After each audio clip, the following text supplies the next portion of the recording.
Você já recebeu uma mensagem que não só faz seu celular vibrar, mas também te dá um soco no estômago? Eu estava atolado na reconstrução de um GTO.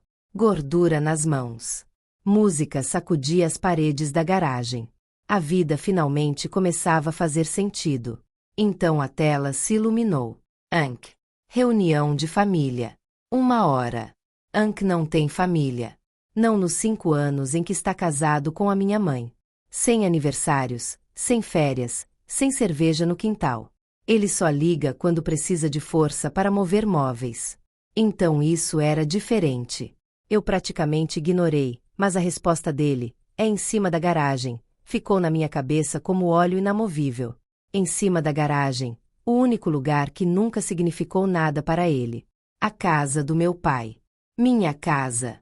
Enquanto eu dirigia pela rodovia em direção à casa antiga, senti aquele peso me pressionando.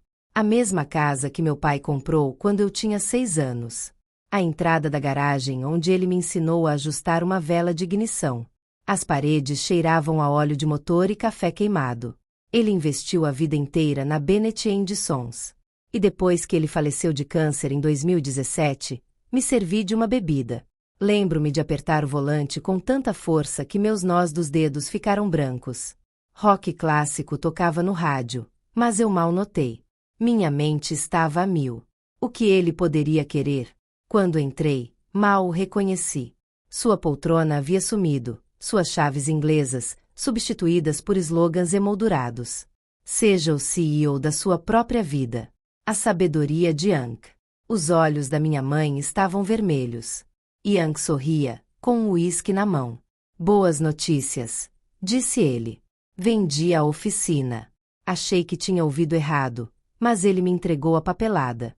3 milhões de dólares, uma rede nacional, a Bison, e uma loja de pneus e lubrificantes. Eles iriam desmontá-la e transformá-la em apenas mais uma caixa sem alma no mapa. Senti a sala balançar. Você não pode fazer isso, eu disse, com a voz trêmula. Eu ainda tenho 51%. Ele sorriu, como se já esperasse por isso. Mamãe lhe dera uma procuração. Ela tinha sua parte no acordo, e como um tribunal tinha descoberto uma bobagem sobre eu ser inapto para administrar almas, eles tinham tudo o que precisavam. O acordo era perfeito. Olhei para a mamãe. Ela não conseguia me olhar nos olhos, apenas torcendo as mãos e resmungando algo sobre emergências. Ank deu um tapinha no ombro dela como se eu tivesse acabado de fechar o acordo do século. Fui embora. Se eu tivesse ficado, não sei o que teria feito. Raiva, lágrimas, talvez as duas coisas. Mas eu precisava de ar. Precisava pensar. O frio me atingiu como um soco. A noite cheirava levemente a gasolina da loja de conveniência no fim da rua. Eu simplesmente caminhei, entorpecido. De volta à loja, o barulho dos funcionários me atingiu como uma parede.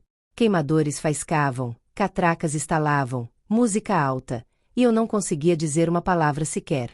Eu não podia contar a eles que o lugar que eles construíram com suor e dedos ralados tinha acabado de ser vendido debaixo dos nossos pés. Eu estava sentado na cadeira do meu pai, a caneca dele ainda na prateleira, o fantasma dele em cada canto. E então eu vi. O fichário. Lakeside Investment Group, uma empresa que eu ignorei por meses. A oferta deles ainda estava de pé. Sem demissões, sem reformulação da marca. Manter o nome, manter a equipe, expandir o modelo. Eles não queriam nos matar. Queriam crescer conosco. Fiquei olhando para aquilo por horas. Minhas mãos tremiam, meu coração disparado.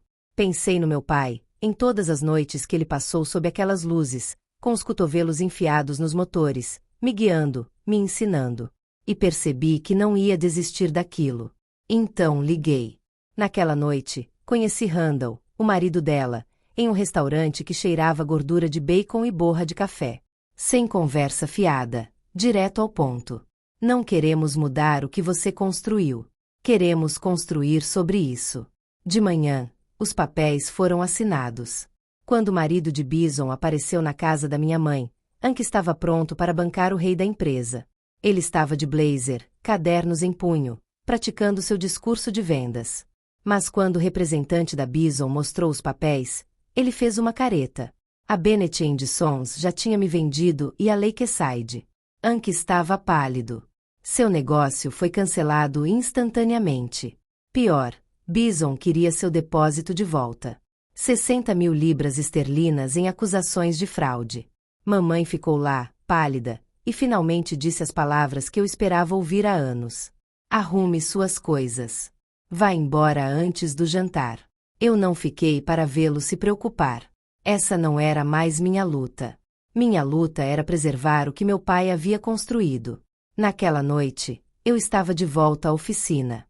A equipe havia acendido a grelha na traseira de uma velha caminhonete. Hambúrgueres fumegavam, cerveja fluía, música tocava alto nas portas de carga. Pela primeira vez em muito tempo, eu pude respirar aliviada. Passamos velhas polaroides, meu pai e eu, sob o capô de um Mustang. Troy em seu primeiro dia, Casey erguendo uma transmissão como se fosse um troféu. Rimos. Relembramos. E por um segundo, senti como se meu pai ainda estivesse ali. Anka achou que tinha vendido um prédio. O que ele nunca entendeu, não se trata de metragem quadrada ou margem de lucro. Trata-se de pessoas. Trata-se de um legado construído com trabalho, suor e amor. E não vou deixar ninguém apagar isso. Este lugar é meu de novo. Nosso de novo. E desta vez, ninguém vai tirá-lo de mim.